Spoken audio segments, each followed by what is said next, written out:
July 20, 21, 22 తారీఖులలో వృశ్చిక రాశి వారు మీ జీవితంలో ఒక గందరగోళం అనేది జరుగుతుంది. మీ జీవితం అనేది ఎవరు ఊహించని విధంగా మారిపోతుంది. ఎందుకంటే మీరు ఎంతగానో నమ్మిన వ్యక్తి మీ జీవితంలో ప్రశాంతతను కరువు చేస్తారు. అంటే వారు నమస్కారం అండి అందరికీ. మీ నిత్య జీవితంలో ఎవరితో చెప్పుకోలేనటువంటి ఎన్నో రకాల సమస్యలకి గురువుగారు చాలా చక్కగా పరిష్కార మార్గాన్ని చూపుతారు. అలంపూర్ జోగులాంబ దేవి జ్యోతిష్యాలయం, గురూజీ సీతారామరాజు గారు. వీరి యొక్క సెల్ నెంబర్ వచ్చి 9948253372. ఫోన్ ద్వారానే జ్యోతిష్యం చెప్పబడును. ప్రేమించిన వారు దూరం అవ్వటం, భార్యాభర్తల మధ్య గొడవలు రావటం, అత్తాకోడళ్ల మధ్య మనస్పర్ధాలు, పెళ్లి కుదరకపోవటం, విద్య, ఉద్యోగం, వ్యాపారం, చెడు ప్రయోగ నివారణలు మొదలగు ఎటువంటి సమస్యలకు అయినా పరిష్కారం చూపగలరు.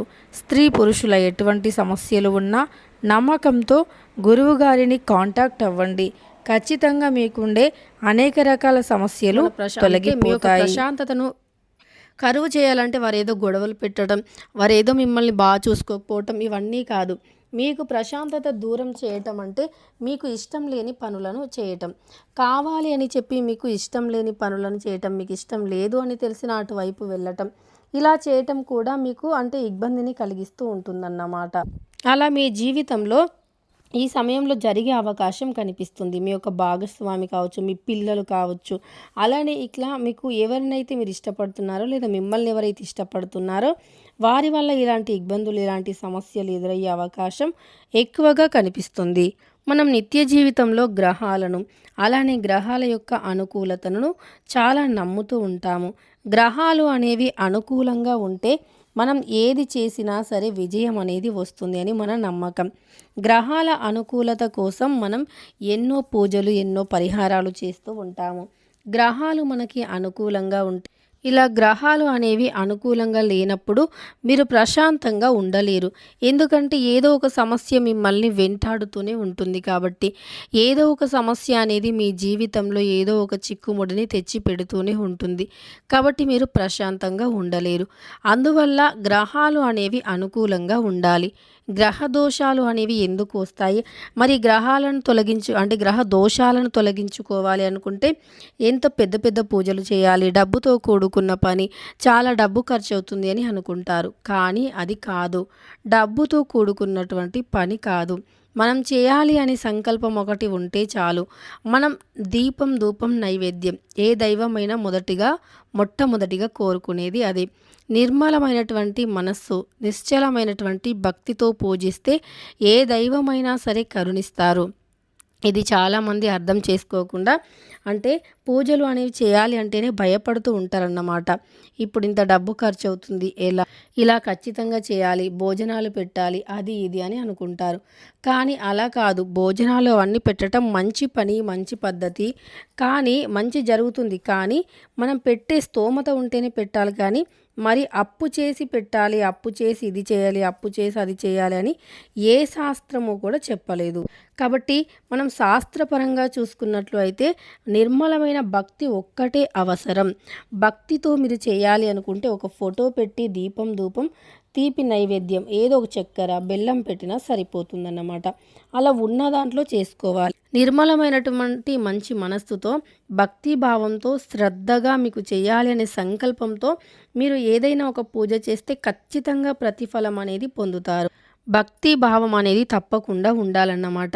అయితే వృశ్చిక రాశి వారు మీకు ఈ సమయం అనేది మీ దగ్గరే ఉండి అంటే మీ ఇంట్లో వ్యక్తులు మీకు గందరగోళానికి కొంతమంది ఏంటంటే చాలా ఆలోచించి నిర్ణయాలు తీసుకున్నాము, మంచిగా ఆలోచించి నిర్ణయాలు తీసుకునేంత తెలివి మాకుంది, అన్నీ సక్రమంగానే ఆలోచించి నిర్ణయాలు తీసుకున్నాము, అయినా సరే తీరా చూస్తే జీవితంలో ఏదైతే జరగద్దు అనుకున్నానో అదే జరిగింది, అదే నా జీవితంలో గందరగోళానికి కారణమవుతుంది, అది నన్ను మనశ్శాంతి, ప్రశాంతత లేకుండా చేస్తుంది, ఎందుకు ఇలా జరిగింది భగవంతా అని మీలో మీరే ఏడ్చుకున్న రోజులు, ఏడుస్తున్న రోజులు కూడా ఉన్నాయి. ముఖ్యంగా మనం ఎంత ఏరుకోరంటే ఒక వ్యక్తిని సెలెక్ట్ చేసుకునే ఫర్ ఎగ్జాంపుల్ ఒక పెళ్లి విషయంలోనే అనుకుందాం. ఎంత ఏరికోరి అన్ని గుణాలు చూసి మనుషుల గురించి, వాళ్ళ ఫ్యామిలీ గురించి అవన్నీ కూడా తెలుసుకున్న తర్వాత మీరు పెళ్లి చేసుకున్నా సరే, పెళ్ళైన తర్వాత మళ్ళీ మీకు ఏదైతే ఇష్టం లేదో, మీరు ఏదైతే జరగద్దు, ఏదైతే కావద్దు, ఏదైతే చెయ్యొద్దు అనుకున్నారో వారు అదే చేయటం మొదలు పెడుతూ ఉంటారు. అలా మీకు అంటే ఇక బాధ అవుతుంది. ఏంటి అసలు నా సెలక్షన్ ఇలా జరిగిపోయింది, ఇలా పొరపాటు జరిగింది, అనుకోకుండా జరిగిపోయింది.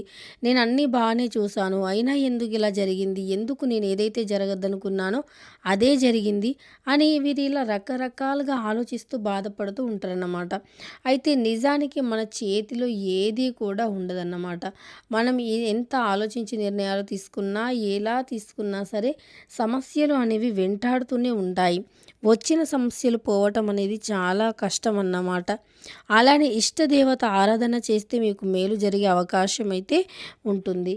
అలానే మీ గందరగోళ పరిస్థితికి కారణం మీ ఇంట్లో ఉండే వ్యక్తులు. మీకు ఏదైతే ఇష్టం లేదో, మీరు ఏదైతే చెయ్యొద్దు అని అంటున్నారో అదే చేయటం అయితే జరుగుతుందన్నమాట. మీరు ఏదైతే ఇది చెయ్యొద్దు, వీరు ఇలా చేయొద్దు, వారు అలా చేయొద్దు అని మీరు ఏదైతే అనుకొని ఉన్నారో అదే వారు చేయటం అనేది మీకు చాలా బాధను కలిగిస్తుంది. మీ మనస్సు అనేది ప్రశాంతంగా లేకుండా చేస్తుంది. మీ జీవితంలో కష్టాలను తెచ్చిపెడుతుంది. అలానే మీ జీవితం అనేది ఎన్నో రకాల సమస్యలను కూడా మోసి ఉన్నటువంటి వ్యక్తులు. అయితే మీరు గందరగోళమైనటువంటి పరిస్థితిని ఎదుర్కోవడానికి ముఖ్య కారణం అయితే గ్రహాల అనుకూలత, అలానే గ్రహాల ప్రతికూలత. అంటే మనపైన అత్యంత ఎక్కువగా ప్రభావం చూపెట్టేది గ్రహాలు మాత్రమే. అయితే మన చేతిలో ఏది ఉండదు అని దీన్ని బట్టి అర్థమైపోతుంది. మనం ఎంత ఆలోచించి సెలెక్ట్ చేసుకున్నా, మనం ఎంతగా తెలివిగా ఉన్నా సరే ఎక్కడో ఒక చోట తప్పకుండా మోసం అనేది జరుగుతుంది. ఎందుకు అంటే అదంతే, ఇంకా గ్రహాలు అనేవి అనుకూలంగా లేవు అంటే అది ఖచ్చితంగా జరిగి తీరాల్సిందే. దాన్ని ఎవ్వరూ కూడా ఆపలేరు. ఒకవేళ అది మనకి ఇలా జరుగుతుంది అని ముందే ఏమైనా అవగాహన ఉన్నా, ముందే ఏదైనా తెలిసినా కానీ మనం దాన్ని ఆపే ప్రయత్నం అయితే చేస్తాము. అది ఆగిపోయే అవకాశం కూడా ఉంటుంది. ఈ వృశ్చిక రాశి వారికి గందరగోళ పరిస్థితి అనేది ఏర్పడే అవకాశం ఎక్కువగా కనిపిస్తుంది. కానీ ఇష్టదేవత ఆరాధన చేయండి, మీకు మేలు జరుగుతుంది. వీడియో నచ్చితే లైక్ చేయండి. ఇలాంటి మరెన్నో వీడియోస్ కోసం మన ఛానల్ని ఇప్పుడే సబ్స్క్రైబ్